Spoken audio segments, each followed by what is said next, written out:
Family and fellow soldiers, I'm the Professor, and this is the Moment of Truth.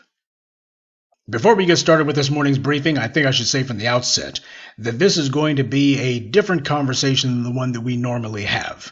I hesitated before deciding to jump into this one mainly because I don't like the kind of conversations that deal with people, particularly people who happen to put forward certain ideas. I want people to understand I am dealing with certain ideas. And of course, because there is no such thing as an idea that did not originate from a person, naturally people are going to be saying, well, what did this mean, so and so, what have you. Let's talk about the ideas, not the people. We hear very often about a strong black man this, strong black man that, but I want to make sure that we get it right, because if we don't understand what true strength is, then we wind up being weak. Black people in general and black men in specific need to focus on strength. A lot of us, even in places like this, have no idea what strength is. A lot of black folks, a lot of black men say that they do, but they don't. Strength at the group level normally manifests itself as leadership. But what is leadership? And what is the best way to perform it and carry it out?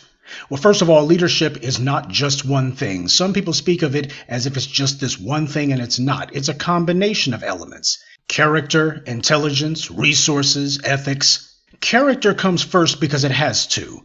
Beware of anyone who tries to tell you that a black man doesn't need to put character first, because those people who say that are the exact same ones who, whenever they run into some bootlick or some other bottom feeder, the very first thing they're going to criticize them about will be character. Now, there are some who try to downplay the importance of character, especially if talking about gender relations. Now, it may seem clever or trendy for someone to try that because they seem like they're going against the grain, but they're also going against common sense too. Character is crucial because everything stems from character. Intelligence is important because unless you have an inheritance coming or you hit the lottery, you're not getting resources without intelligence. You certainly won't be holding on to it without intelligence. The connection between resources and leadership is self-explanatory. In fact, it's the main thing that most of the new voices of black media talk about, especially over here in the B1 sphere. You're not winning any wars empty-handed. General Patton famously used his family fortune to help buy supplies for his army during World War II. But by the same token, you don't want to place an over-reliance on resources alone. And as for ethics, that's closely related to character, but mostly ethics has to do with your code of conduct. Now, I'm sure that everybody has their own unique take on this whole idea of the elements of leadership. This is not meant to be exhaustive. After all, we don't have that kind of time. My point, though, is no matter what many people may try to tell you, these things are not mutually exclusive. They can't be. Each trait relies on the other, builds on the other. Though there are a number of people who try to exalt one above the other, especially if they think it's going to benefit them. Men tend to lead with whatever they have a surplus of. Pookie and Ray Ray talk about their genitals because that's all they have to offer. Some black men brag on their degree or that little old middle management job they have, or maybe they came up on some money somehow. But we're talking about strength. And weakness is when black men over-index on whatever particular trait they think they have, one in particular, because a lot of them are one-trick ponies. A lot are faking till they make it. Now, obviously, complex truths cannot be distilled down to a single soundbite. I'm not arguing with that. But my point is, we need to be very careful about the ideas that we put out there and allow to proliferate. For a black man to advertise or otherwise brag on the money he claims to have, it's just like Pookie and Ray Ray bragging on their genitals. We recognize Pookie and Ray Ray as being weak because they brag on their crotch, and we all understand that to be vulgar and empty. Pookie and Ray Ray, however, observably have no intelligence, no resources, and no direction. The total losers like them are easy to spot. We all recognize that as weak. But what about the ones who are just as weak, but may be a little less ignorant or might not be totally dependent on some girlfriend or who don't live in their mother's basement? They're not so easy to spot, but if you're on code, they'll stick out like sore thumbs, mostly because they're desperate to be noticed. Weak black men tend to be like that, driven by their insecurities. A few weeks ago, I told you about Hush Puppy, the former Nigerian Instagram influencer and current federal convict. He has something in common with this kind of weak black man. See, Hush Puppy spent a lot of his time, and I mean a lot, talking about Jesus and how God doesn't want him to be struggling, which is why he had so much money. But even his fellow Nigerians knew he was a large-scale thief. He exhibited every sin that Jesus preached against, all the while invoking the name of Christ and seemingly not able to see the contradiction in it. At least, that's how it seemed. But the facade would crack occasionally. There was a part of Hush Puppy's psychological makeup that knew he hadn't actually climbed out of Nigeria's endemic poverty. He was just another thief, and he knew that everyone who looked at him saw a thief. When he posted his conceited messages about how poor African kids in the slums of Nigeria could aspire to escape poverty just like he had, he left out the part about how he was robbing people. He was angry with the corrupt government of his country, yet he did nothing to change it. He fled. And once he had some money, he didn't try to fight for his homeland. Instead, he went on the internet and tried to be a celebrity. He got as far away from Nigeria as he could. But in his heart, he couldn't forget how the crooks and criminals of the Nigerian government drove him out of his own home, and how the only way he was able to live a lifestyle above dead poverty was to become a crook. He was no better than the Nigerian government, who takes the billions of dollars of oil wealth from Nigerian citizens and puts it in their offshore bank accounts. These kleptocrats in Lagos also have fancy cars and homes, just like Hush Puppy, and they also went on expensive getaways by robbing their own people. The only difference between Hush Puppy and the Nigerian government is Hush Puppy robbed complete strangers. Yet he tried to act like he was better than them, but what did he do differently? He posed with cars, he took selfies on a private jet, posted videos of himself in penthouse suites and wearing designer clothing. So in the end, he was just like the same Nigerian government thieves who he claimed to hate.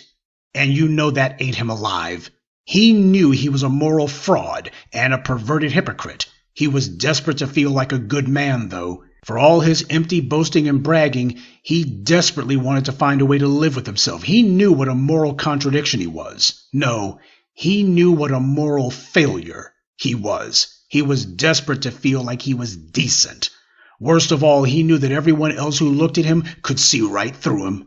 So he made it a point to mention Jesus and God every chance he got. So, to overcompensate for his insecurity about how he got his money, even when his other criminal associates were being arrested, he didn't stop. Even when the police were closing in on him, he still didn't stop. That family is a prime example of a weak black man. Both the Nigerian scammer and the empty rhetorician are weak black men, mainly because they both try to valorize their behavior. Valorize means to enhance or to attempt to enhance the price, value, or status of something. You take something of low value and try to make it seem high value. Valorizing is almost always a lie. If something has value, you don't have to say it. People readily recognize it. On the other hand, if you're running game, well, you just might have to convince people you or what you're doing has value even when it doesn't. But aside from a lack of character, the prime trait of a weak black man is to not protect his own resources. That's just stupid. Anyone who argues with that is arguing with reality. It violates every tenet I've taught you. Black people in general and black men in specific are forever trying to reassure people that they're successful or pretty or confident or whatever. Weak black men go overboard with it, though, because in their hearts they know they're not fooling anyone. And we need to be honest about that. I taught you that your wallet is supposed to be a convent. Only the pure of heart are supposed to be able to get in, and that only after an extensive vetting process. Do you see nuns bragging about their convents? Black people are the only people silly enough to tell everyone exactly how much they're holding. Insecure black men do that. When's the last time Warren Buffett boasted about his money? In my video about Hush Puppy, I explained to you that the vast majority of billionaires are people you've never even heard of. Truth be told, you can only name a small number of billionaires, a handful at most. Richest people on the planet, thousands of them, thousands of the richest and most powerful people on the planet. And you can't even name more than a handful. See, true power doesn't advertise. True power doesn't flaunt. It doesn't have to. True power doesn't try to convince people of anything. Hush Puppy didn't understand that principle, and now he's in a cell, and it doesn't matter what he doesn't understand. You have someone whose insecurity and overcompensation for his own ignorance compelling him to have to prove that he's something he really isn't. That almost never ends well. There's a phrase I think black men should acquaint themselves with, six-figure simping. Or seven-figure simping in the case of some of these dating gurus, many of whom you've seen recently in the news. They're disgraced, exposed, discredited. It didn't have to happen, but their own insecurities and their own weakness that they wouldn't dare admit to made it inevitable. When it comes to relationships of any sort, especially serious ones, leading with your bank account is like telling a boxer to lead with his chin. That's the Tiger Woods school of personal interaction for you. You know, come to think of it, Tiger Woods does have a lot of money. Maybe we should be following him. Though I gotta wonder how that would turn out. Here's some good advice. Beware any black man who tells you that he's lost a couple of fortunes. That's a dead giveaway that you're dealing with a weak black man. To people who are easily impressed, saying that someone blew a few fortunes may sound good, but it's not. When a man says he's been rich and lost it all a few times, what he's saying is he doesn't learn from his mistakes. Even if he seems to have a few pennies in his pocket today, just wait a while. Before it's all over, he'll be right back where he started. Because the problem is him. I know this is going to make one or two weak black men who lurk around these parts very uncomfortable, but I'm going to drag you into manhood kicking and screaming because you got the game all backwards and we don't need others getting messed up too. When someone challenges a weak black man's insecurities, he'll snap and bite and snarl and lash out at them and try to shout them down because he hopes to discourage anyone else from seeing that the would-be emperor is wearing no Gucci. A black man who habitually yells and talks loudly is a weak black man. That is a black man who can't control his emotions. They're like these pulpit pimps, these pork-chop preachers, yell all the time, and the only thing weaker than their sermons are their morals. They've got cars, they have women who they can lead with the congregation's money. Perhaps we should follow these preachers, right? Does that make any sense? For some, it probably would, though it would never make good sense. Another trait we see in weak black men is that they're habitually quarrelsome. Roly-Poly suffers from this malady. Tiffany Cross-Eyes isn't a black man, but she made it a point to start beefs for no reason. We can think of other examples like Mushmouth, aka Tone Teets, and of course The Fraud. Both of them thought that they would use beefing to raise their prominence and then parlayed that into a job with some white media outlet, or with Byron Allen, which is basically the same thing, but it didn't work out for any of them. You want to know why The Fraud and Mushmouth never amounted to more than they did? Mainly because they made it a point to always be beefing with people. It's axiomatic. Black men who beef aren't builders, and black men who build don't beef. Weak black men are always getting into it with people who said nothing about them, but they look to start fights with total randos on the internet anyway. We've been seeing this going on for the better part of 15 years. This is self-destructive behavior, and we still see it today in places where we shouldn't. Beefing is one of those activities that creates more heat than light. You can burn down a house with it, but it's not going to lead you anywhere. Leadership doesn't brag. It doesn't have to. Any black man who must tell you he is successful is not successful, any more than a man who must say he is a king is a king. True success is secure within itself. It has nothing to prove. Success has no need to impress. In fact, successful people build walls to keep everyone else out. They don't want you to know what they have. Power is not inclusive. It's exclusive, especially with information about itself. Success, I'm talking about true success, acts very differently than insecurity. Insecurity tries to convince people it is successful because it's not really convinced itself. Success, on the other hand, doesn't care what you think and prefers to keep you in the dark. That's because knowledge will always rule over ignorance. Sun Tzu said that the best way to protect yourself from enemies is to have that which cannot be attacked. When someone is always talking about what they have, how much and where it is, that's not secure at all. We see rappers doing it all the time, and most of them are broke. Their record labels got all of the money that they would have had. It's a story as old as the Bible. You got a black man who brags on himself and what he claims to have. That's a black man who's unstable and self-destructive. I don't care how smart he may try to seem. There's a cottage industry of black men desperately trying to seem like the smartest person in the room, from investment experts to dating gurus. We see them online all the time now. Many of them predictably wind up in a scandal or in handcuffs, and those are the lucky ones. A number of them wind up dead. Ever since the first snake oil salesman realized he could monetize people's desire to be successful, they realized that they didn't have to be successful themselves, they merely had to put up a front. A little jargon, a few slick words or phrases was usually all it took to get people to buy into the con.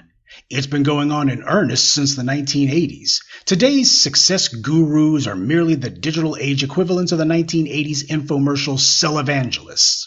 You look at a lot of these so-called influencers, especially the ones who claim to be giving investment advice, and you see they all do the same things. They have a video of themselves on a yacht that they rented, sitting in a huge house that they rented, and pulling up to a Gulfstream jet that they're renting for an hour, in a car that they're renting for a day, and then they have the nerve to tell you that you can be just like them, if you take their course.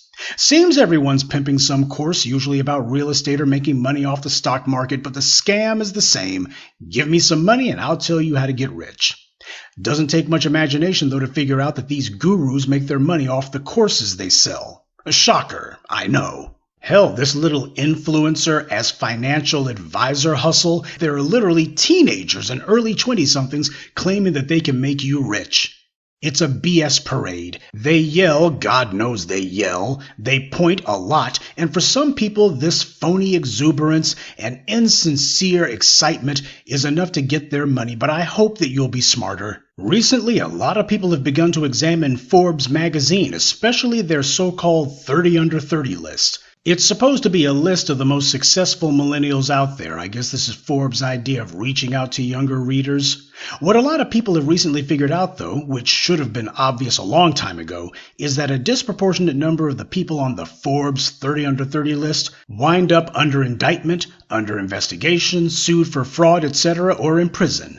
This has become a consistent pattern with Forbes magazine, by the way. Their 30 under 30 ought to be renamed 30 doing 30 years. A lot of these young overachievers merely figured out the game of hustling these older venture capitalists, many of whom are not all that tech savvy, which is why so many of these 30 under 30 use technology as their particular hustle. And on top of that, a lot of VC individuals are simply looking for something to invest in.